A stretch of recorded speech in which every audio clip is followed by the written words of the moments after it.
السلام علیکم۔ علوم اسلامیہ کے کورس کوڈ 4621 مطالعہ حدیث کے ساتھ آپ کی خدمت میں رفشہ خان حاضر ہے۔ آج ہم اس کورس کوڈ کے باب اول حدیث اور علم حدیث کے متعلق پڑھیں گے، جس میں ہم سب سے پہلے حدیث کے مفہوم کو کور کریں گے، پھر اس کے بعد علم حدیث کی اقسام، علوم حدیث کون کون سے ہیں اور کتب احادیث کی کون کون سی اقسام ہیں۔ سب سے پہلے حدیث کا مفہوم۔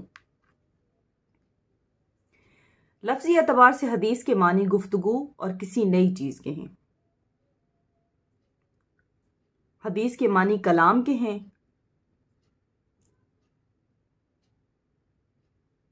اور حدیث کے دوسرے معنی ہیں جدید یعنی کہ نئی چیز۔ اصطلاحی لحاظ سے حدیث سے مراد وہ اقوال، افعال اور احوال ہیں جو آپ صلی اللہ علیہ وآلہ وسلم کی ذات سے منسوب ہیں۔ اس اصطلاح کو پیش نظر رکھتے ہوئے ہم قول رسول صلی اللہ علیہ وآلہ وسلم کو حدیث مبارکہ کہتے ہیں، اور فعل کو بھی حدیث کہا جاتا ہے۔ علماء حدیث نے رسول اکرم صلی اللہ علیہ وآلہ وسلم کے احوال، اقوال اور افعال کو جمع کیا ہے۔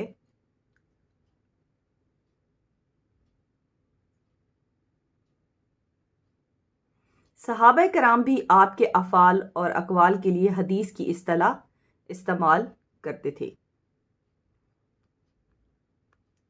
جی، حدیث کا مفہوم ہو گیا۔ اب اس کے بعد ہے علم حدیث۔ علم حدیث کیا ہے؟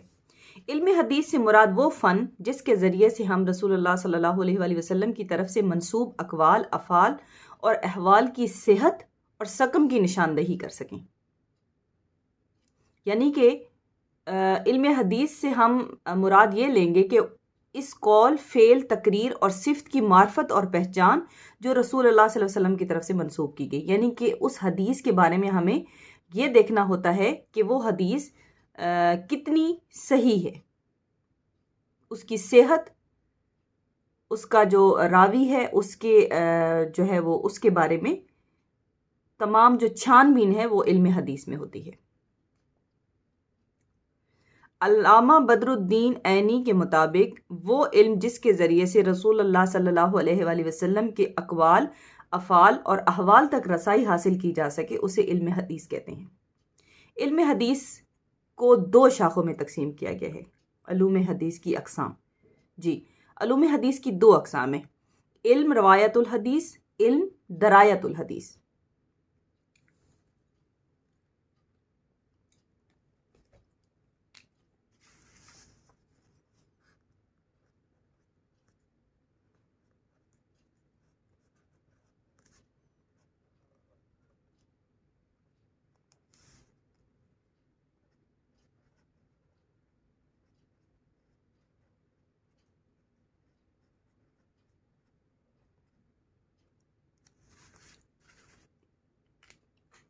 جی، سب سے پہلے علم روایت الحدیث۔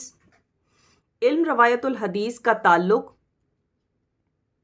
سماع متصل کے ساتھ اخذ حدیث، ضبط حدیث اور کتابت حدیث سے، یعنی کہ جن علماء کا تعلق علم حدیث کی اس شاخ سے ہوتا ہے، روایت الحدیث کی شاخ سے، وہ بنیادی طور پر ان تین چیزوں پر بحث کرتے ہیں: اخذ حدیث، ضبط حدیث اور کتابت حدیث۔ پھر اس کے بعد حدیث کا جو دوسرا علم ہے، علم حدیث میں جو دوسری شاخ ہے وہ ہے درایت الحدیث۔ ٹھیک ہے، علم درایت کی تعریف میں جو علماء ہیں وہ کہتے ہیں کہ اس علم کا تعلق روایات کے اقسام، احکام اور روایت حدیث کے شرائط، متون کے اصناف اور استنباط مطالب سے ہے۔ لہٰذا کسی حدیث کے بارے میں یہ معلوم ہونا کہ وہ فلاں کتاب میں فلاں سند سے فلاں الفاظ کے ساتھ منقول ہے، یہ علم روایت الحدیث ہے۔ ٹھیک ہے، روایت الحدیث کی کیا مثال ہے کہ کسی حدیث کے بارے میں یہ معلوم ہونا کہ یہ حدیث فلاں کتاب میں فلاں سند کے ساتھ فلاں الفاظ کے ساتھ منقول ہے، یہ علم روایت الحدیث ہے۔ پھر اس کے بعد اس حدیث کے بارے میں یہ معلوم کرنا کہ وہ خبر متواتر ہے، وہ خبر واحد ہے، وہ صحیح حدیث ہے، وہ ضعیف حدیث ہے، وہ معطل ہے یا وہ منقطع ہے، اس کے رواں ثقہ ہیں یا غیر ثقہ، اس حدیث کے بارے میں کیا کیا احکام مستمد ہے، کوئی تعارض تو نہیں، اگر تعارض تو ہے تو کس طرح سے اس کو رفع کیا جا سکتا ہے، یہ ساری باتیں علم درایت الحدیث میں ڈسکس ہوتی ہیں. ٹھیک ہے، یہ دو جو شاخیں ہیں، ان دو شاخوں میں سے دونوں کی ڈیفینیشن آپ کو بتا دی گئی ہے.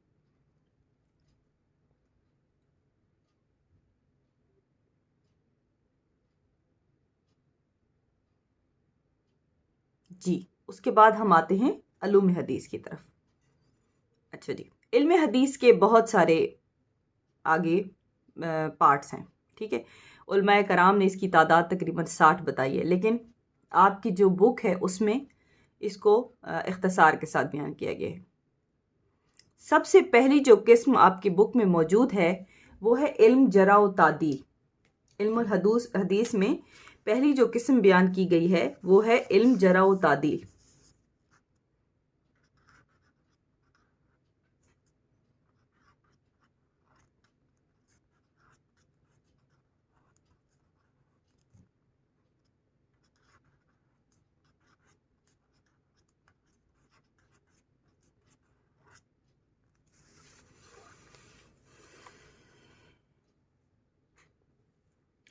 جرح و تعدیل وہ علم ہے جو خاص الفاظ کے ذریعے سے روایت حدیث کی عدالت اور ثقاہت، ان کے عیب اور نقوص پر بحث کرتا ہے.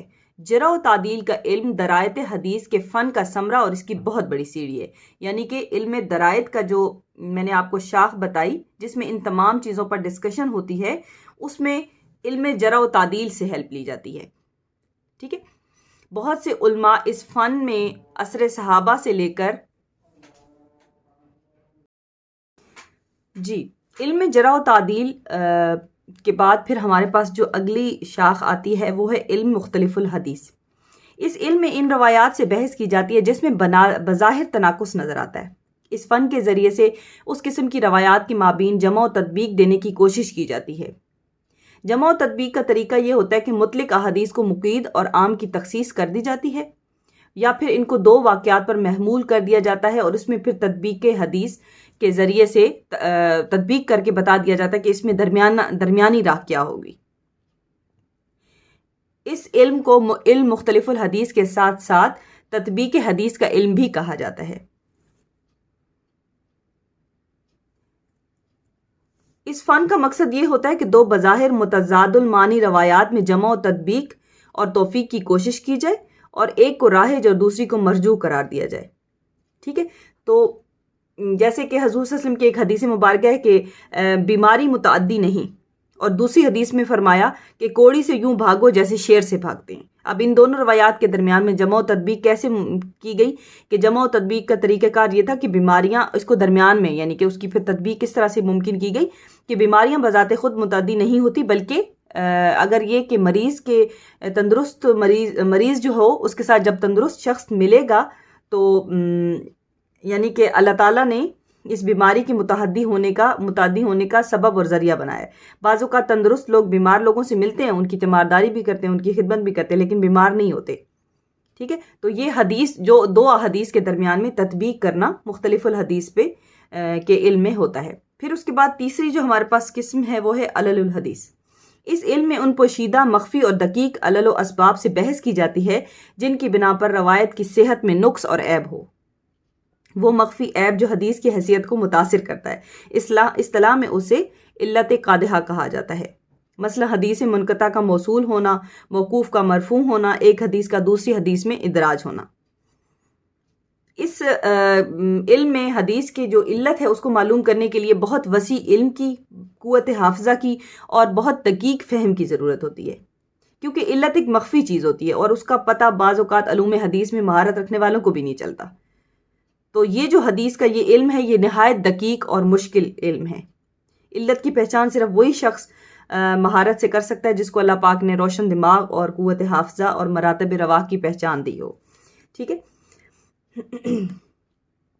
پھر اس کے بعد ہمارے پاس اگلا جو علم آتا ہے وہ ہے غریب الحدیث.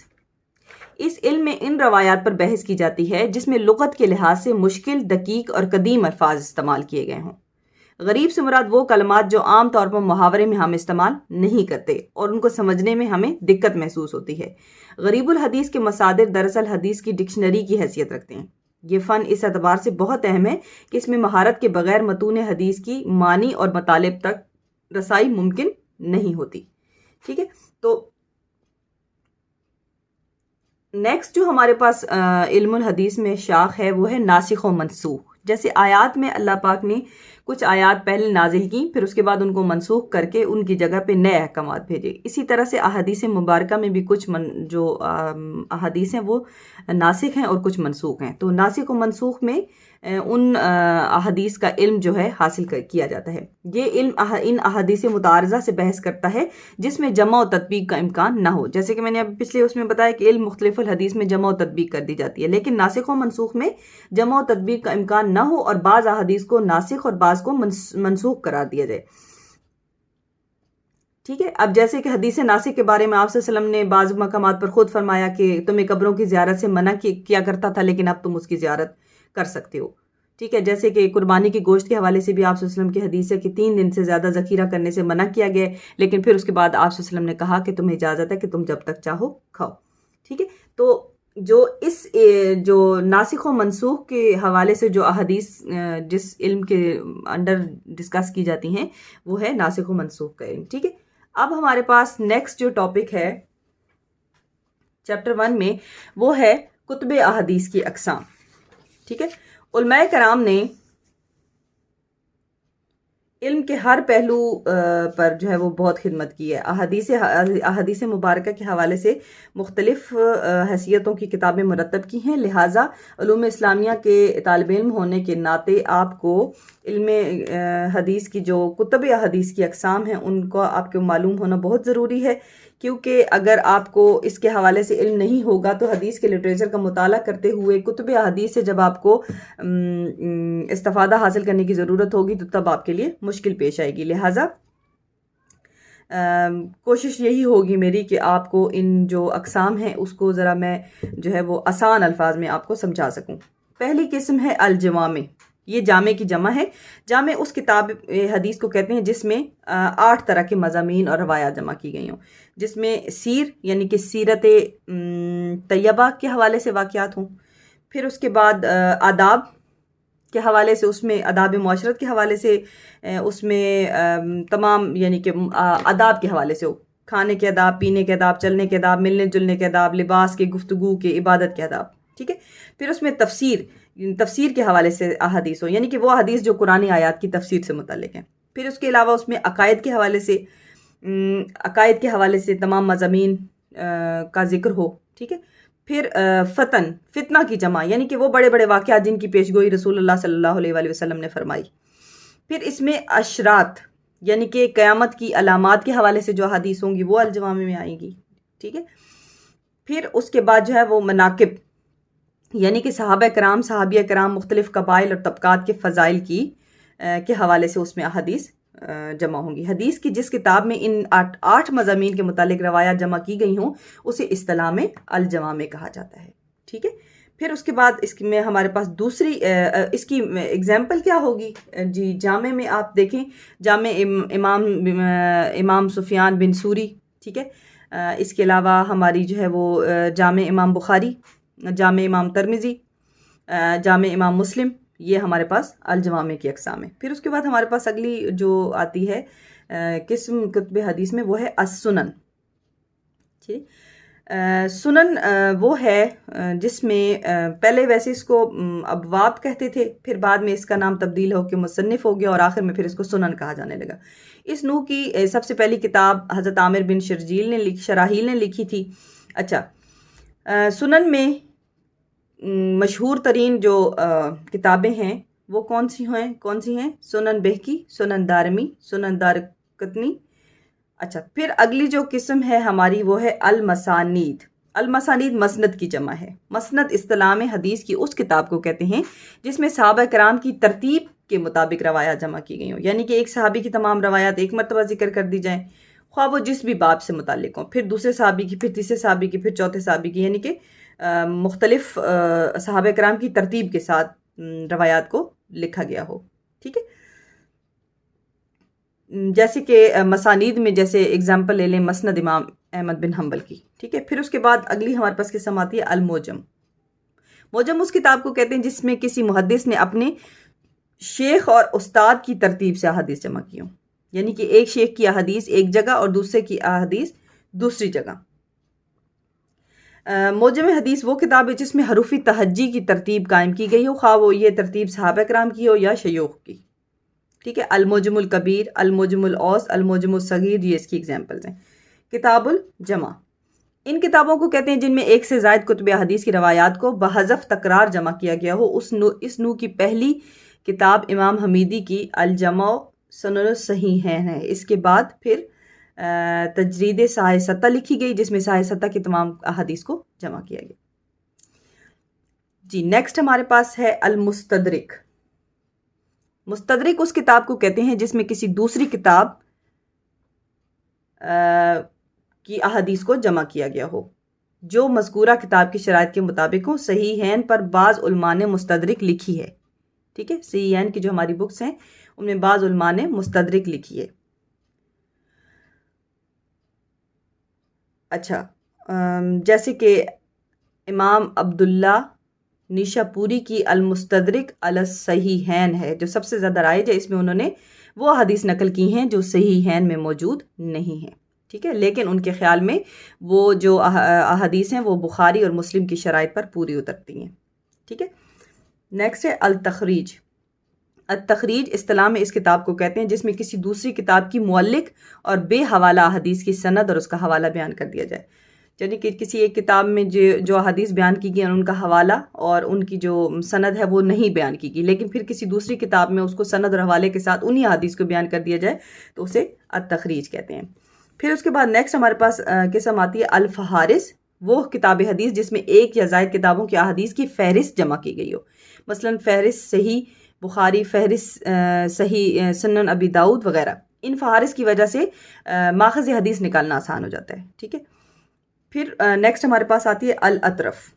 وہ کتب حدیث جس میں احادیث کے صرف اول اور آخر الفاظ ذکر کیے گئے ہیں، پوری حدیث نہ لکھی گئی ہو، جن سے پوری حدیث کو پہچانا جا سکے اور آخر میں اس حدیث کا حوالہ ذکر کر دیا گیا ہو کہ فلاں فلاں کتب حدیث سے یہ حدیث لی گئی ہیں. اس کا فائدہ یہ ہوتا ہے کہ بعض اوقات انسان کے ایک شخص جو ہے وہ کسی حدیث کو اول یا آخر الفاظ یاد ہوتے ہیں، پوری حدیث ذہن میں نہیں ہوتی اور اس کی اسنادی حیثیت کا علم میں نہیں ہوتا، تو ایسے موقع پر جو الاطرف کی جو بکس ہیں ان سے وہ کام لے سکتے ہیں، ٹھیک ہے. پھر ہمارے پاس نیکسٹ میں آتی ہیں الموضوعات.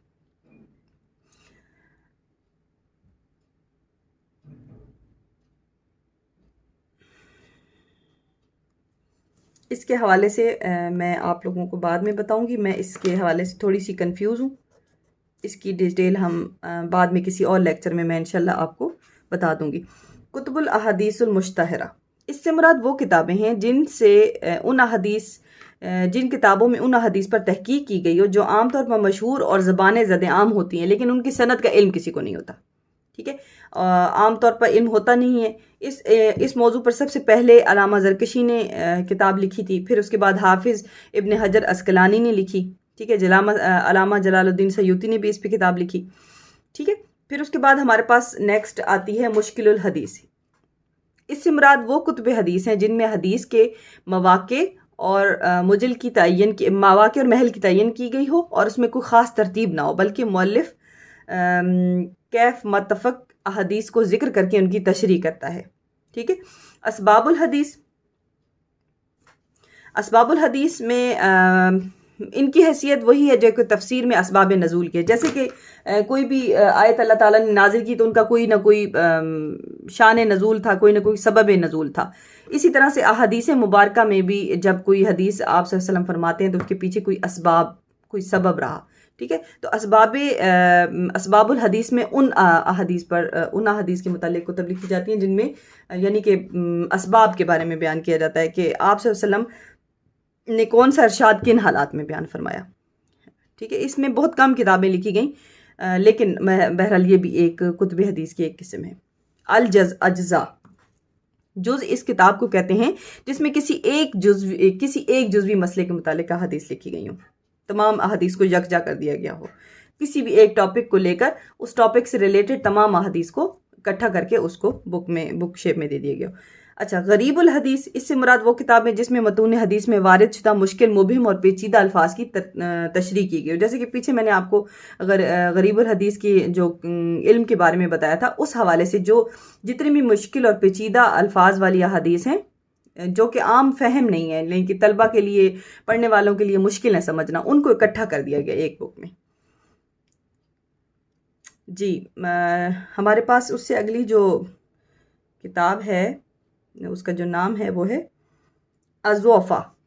اس سے مراد وہ کتابیں ہیں جن میں ضعیف رواہ کے متعلق معلومات جمع کی گئی. امام بخاری، امام نسائی اور حافظ ابن الحبان کی کتاب الضعفاء اس کی مثال ہے.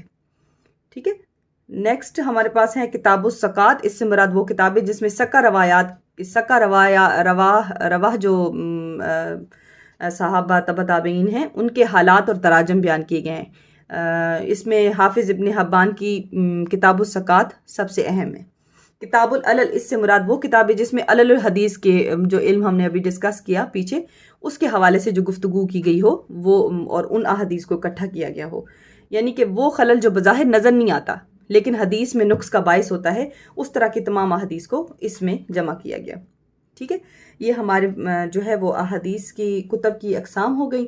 اور پیچھے ہم لوگوں نے پڑھا حدیث کا مفہوم، علم حدیث کی اقسام، علوم حدیث، کتب حدیث کی اقسام. یہ 4 ٹاپکس آج کے اس لیکچر میں ہم نے کور کیے. کورس کوڈ 4621 کا باب اول حدیث اور علم حدیث ہمارا کور ہو گیا. انشاءاللہ نیکسٹ جو ہے وہ چیپٹر کے ساتھ آپ کی خدمت میں حاضر ہوں گی. نیکسٹ ٹاپک کا نام ہے اقسام حدیث باعتبار سند اور باعتبار صحت. یعنی کہ حدیث کی اقسام ہم نے آگے پڑھنی ہے جس میں ہم نے سند کے اعتبار سے حدیث کی اقسام پڑھنی ہے اور پھر صحت کے اعتبار سے حدیث کی اقسام پڑھنی ہے. بہت سارے طلبہ ایسے ہیں جن کے ساتھ ورکشاپ مس ہو گئی ہے، اور میرا یہ لیکچر خصوصی طور پر ان طلبہ کے لیے ہے جو کہ ورکشاپ میں لیکچر نہیں لے سکے یا کسی وجہ سے انٹرنیٹ کنیکشن کی وجہ سے جو ہے وہ حالات ایسے رہے کہ میں ان تک یہ جو ہے وہ نہیں پہنچا سکی. تو میری کوشش یہی ہے کہ میں جو ہے وہ اپنا یہ جو میرا فرض تھا اس کو میں